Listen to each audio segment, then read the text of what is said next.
Torcedor, vou colocar aqui o treinador do Red Bull Bragantino falando depois do jogo. Sim, ele fala da pressão aqui no Nordeste. Ele fala da pressão aqui da Ilha do Retiro. E que não estava lotada não, tava em tese, estava vazia. Mas vou colocar aqui, veja o que ele fala. Torcedor, Edinaldo Santos, da Rádio Jornal, ele dá a pontuação. Poxa, muito baixa demais. Tá horrível a pontuação do Sport. Pois é, torcedor. Mas a gente vai colocar aqui as pontuações individuais. E vou colocar também aqui o torcedor falando o porquê do estádio tá vazio. Um torcedor falou aqui e tá viralizando aí o que ele falou. E o estádio estava com 12 mil. E a capacidade, em tese, no momento, é para 26.300. Vamos falar sobre isso depois da vinheta. Bota o hino da máquina, torcedor.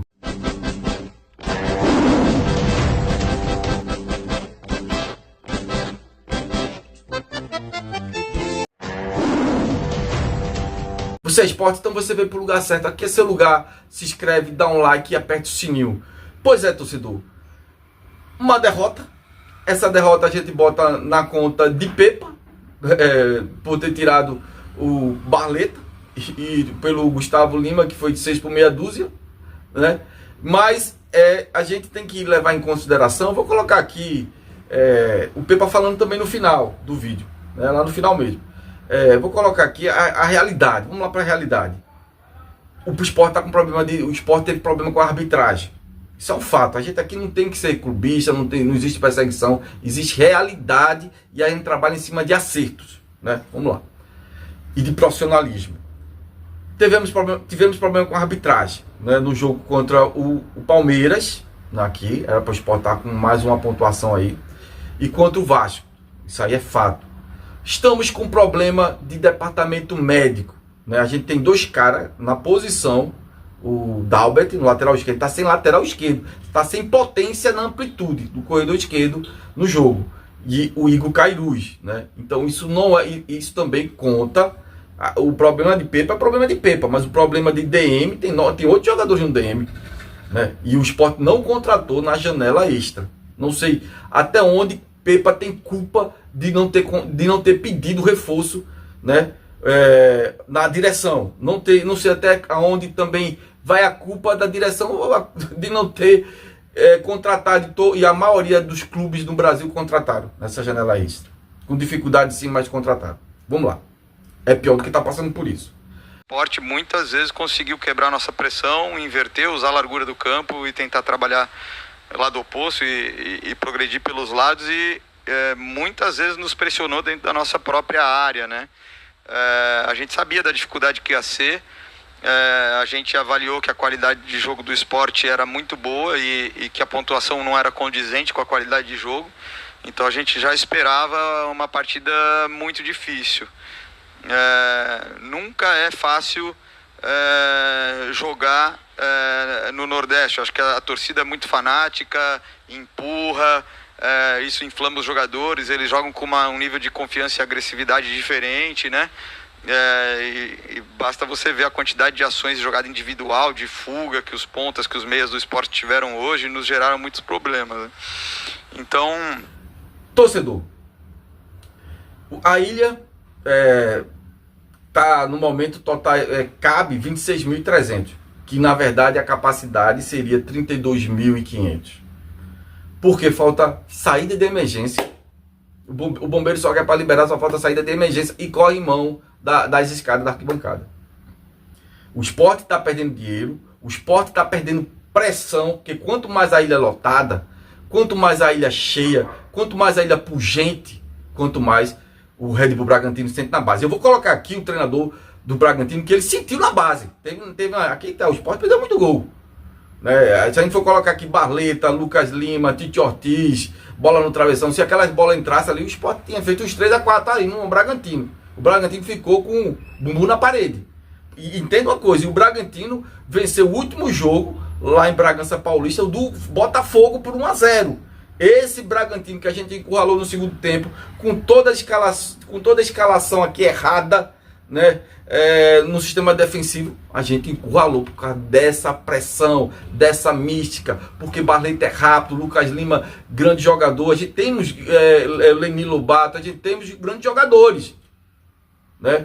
Enfim, torcedor, o técnico que ganhou do Botafogo, que é um dos favoritos ao título, esse ganhou o último jogo, ganhou de 1-0. E aqui o Sport no segundo tempo mostrou sua força, mesmo faltando. E também a gente também entra em evidência que a gente estava sem os três centravantes. O Paciência no DM, o Pablo jogou pouco e já está no DM, né? Que o Pablo não é titular absoluto, nem o Paciência. Mas os dois já estão no DM. Cada um jogou no Pernambucano meio tempo, e em meio tempo o outro, e um e o outro já estão no DM. Porra aí do estádio acabou. Não tem ninguém puxa, ninguém faz nada. Segundo, desmonte no plano de sócio do clube. Sócio 87 sem direito a check-in, 12 mil pessoas. 12 mil pessoas o público hoje. Por quê? Por conta desse desmonte no sócio. Fizeram a maior sacanagem com o sócio 87. Mesma coisa com o sócio rubro-negro. Ninguém tem a capacidade de vir aqui e pagar um sócio de 1 ano em cartão de crédito, à vista, seja lá o que for. Tem que acabar com essa palhaçada dentro do clube. Temos que focar em duas coisas importantes. Eu quero saber, a torcida quer saber, eu vou botar aqui um torcedor falando, saindo com sangue quente, falando no último, depois do jogo. Ele falou aí, tá viralizando aí. Eu quero a ilha lotada, diretor. Isso aí não é culpa de YouTube, isso não é culpa de imprensa, é culpa de direção, diretoria. A ilha não pode estar com 12 mil. A pressão tá um pouco alta, tá 22-14. E a gente tem que levar em consideração que a gente também estava sem centroavante de área. Que eu acho incorreto o Pepa colocar o Leni Lobato, que é o menino baixo. A gente não tá na Série B não, nem no Pernambucano não, para cruzamento na área. O ideal seria o Carlos Alberto de centroavante, pela altura, né? Mas o Pepa também a gente tem que levar em consideração. E o treinador do Red Bull Bragantino, o Fernando Seabra, falou desse meio campo do Sport, que é muito forte. Rivera, Cristian Rivera, Duqueiroz e o Fabrício Domingues. E a gente ia jogar muito melhor se a gente que também sentiu o Sérgio Oliveira. Se o Sérgio Oliveira tivesse aí, com certeza o Sport não perdia esse jogo não. O Sport ia ser mais criativo, ia ser mais cauteloso na hora das construções ofensivas ali na próxima da área do Bragantino. O cara é um visionário ali na arquitetura da criação, o Sérgio Oliveira. A gente perdeu ele no último instante, antes de começar o jogo. No pré-jogo ali, o cara sentiu e o departamento sentiu, não vamos forçar não para não se lesionar. Então tudo isso aqui a gente tem que colocar, a gente tem que ponderar antes de pedir a cabeça do treinador. Eu sou um dos caras que de canal, sabe, muito exigente, como o torcedor do esporte é. Aqui eu faço uma representação do torcedor do esporte. Esse canal é isso. Mas aqui eu tenho que levar em consideração vários fatores, né? Os erros de Pepa, o DM tá cheio. A culpa é de quem o DM tá cheio, né? Não ter contratado o DM cheio e não ter o diretor não ter contratado na janela de extra, que os clubes, a maioria, 80% dos clubes aproveitaram essa janela e contrataram, e agora a gente ficou remendando o time, né, costurando o time numa Série A, no qual o intuito é prejudicar o esporte, a arbitragem, né? Tudo isso pesa. O DM pesa, a diretoria não ter contratado e o Pepa ser limitado como treinador. Mas não sei se é hora de trocar, porque a gente fica até com medo, né? Quem é que vem? Porque não é a torcida que faz uma enquete e o cara vê, pô, a torcida tá pedindo esse nome. Não, eles trazem quem eles querem. E eu não sei se é a hora, porque Pepa tem um time na mão, tem muitos jogadores que ele trouxe, portugueses aí, que tá aqui, o João Silva, o Paciência, muitos jogadores aí que tem o Pepa, ainda tem um controle, eu acredito, desses jogadores, e uma mudança assim, repentina, tem que se pensar. Eu não estou dizendo que eu sou contra ou a favor, estou dizendo que tem que se pensar. É isso aí, valeu, torcedor do esporte. As notas não são nada agradáveis para os jogadores do esporte, porque não tivemos grandes destaques na partida por parte do time do esporte, exatamente pelo péssimo desempenho que teve. O Kaique França pode até sobressair porque não teve culpa no gol. Daria uma nota 7 para ele, ainda fez boas defesas. Matheus Alexandre, lamentavelmente, ainda não disse a que veio no Esporte Clube do Recife, apesar de ser um jogador contratado a peso de ouro. Nota 3 para ele. E para o Carlos Alberto, que terminou entrando de lateral. Se ele não está rendendo na posição dele, imagina na lateral. Fez algumas graças ali no começo, parecendo que ia acertar alguma coisa, mas terminou caindo na mediocridade do time. João Silva caiu muito de produção, nota 4. Chico, mais regular, nota 6. Hereda fez muito esforço, tentou chegar, valeu pelo sacrifício, foi deslocado ali pela lateral esquerda, merece nota 5. Rivera, pela primeira vez, fez uma péssima partida nesse time do Sport, nota 4 para Rivera. Duqueiroz também nota 4. Entraram Zé Lucas e Atêncio, que não atuaram bem. O Tite Ortiz, esse entrou bem, deu 2 chutes perigosos, inclusive um na trave.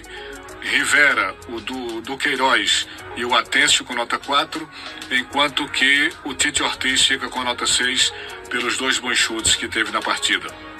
Fabrício Domingues é outro que não consegue reeditar boas atuações que ele só conseguiu fazer na temporada passada. Esse ano está muito irregular, nota 4. Lucas Lima continua sendo aquela diferença técnica que o time do Sport tem. Aliás, ele que é criticado por não chutar em gol. Hoje, as 3 principais bolas chutadas no primeiro tempo pelo Sport foram de Lucas Lima. Nota 7 para ele. Barleta, nota 7. Não entendi porque foi substituído. No lugar dele entrou Gustavo Maia, que não teve tempo para nada. Fica com a nota 3.